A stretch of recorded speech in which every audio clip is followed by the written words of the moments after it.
In today's video, I'm going to teach you how to add multiple pages in Canva, a skill that can streamline your design projects and enhance your creativity. Whether you're putting together a multi-page presentation, a stylish ebook, or an engaging social media campaign, knowing how to efficiently manage pages in Canva can save you a ton of time. So, let's dive right in.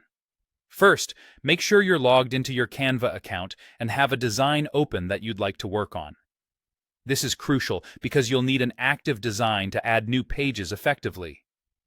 Now, one of the easiest and quickest ways to navigate through your design is to use the grid view. To access this feature, direct your attention to the lower right corner of your Canva screen. There, you'll spot an icon that resembles a grid or a checkerboard. Go ahead and click on this grid view icon. What happens next is transformative. Your editor will switch into a neat overview of all your pages, showcasing thumbnails of each design page at a glance. This grid view feature is tremendously helpful for editing and organizing your designs, especially when dealing with extensive projects. Not only does it provide a comprehensive overview, but it also allows you to see how each page flows into the next, ensuring your design's coherence and fluidity.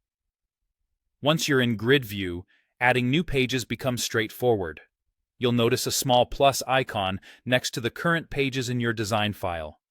Simply click on this plus icon to add a new page.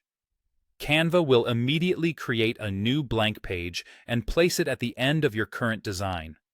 If you need to add multiple pages, just keep clicking that plus icon until you've reached the desired number.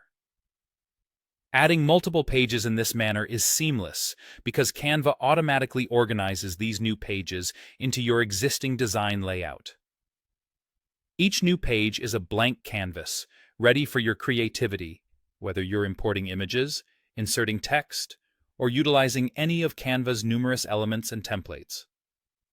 Now, if you're working on a presentation or a booklet and need each page to follow a similar style, consider copying an existing page instead of starting from scratch each time. You can do this by hovering over the page thumbnail you'd like to duplicate while in grid view, and a duplicate page option will pop up. Click on this to create a copy, ensuring a consistent look and feel throughout your project. To recap, using the grid view and repeatedly clicking the plus icon not only helps in organization, but also provides a bird's-eye view of your entire project. This can be incredibly useful when you're deep into complex designs and want to maintain an overview of your work as it progresses. So, there you have it, a simple yet powerful way to handle multiple pages in Canva. Thanks for watching, and happy designing!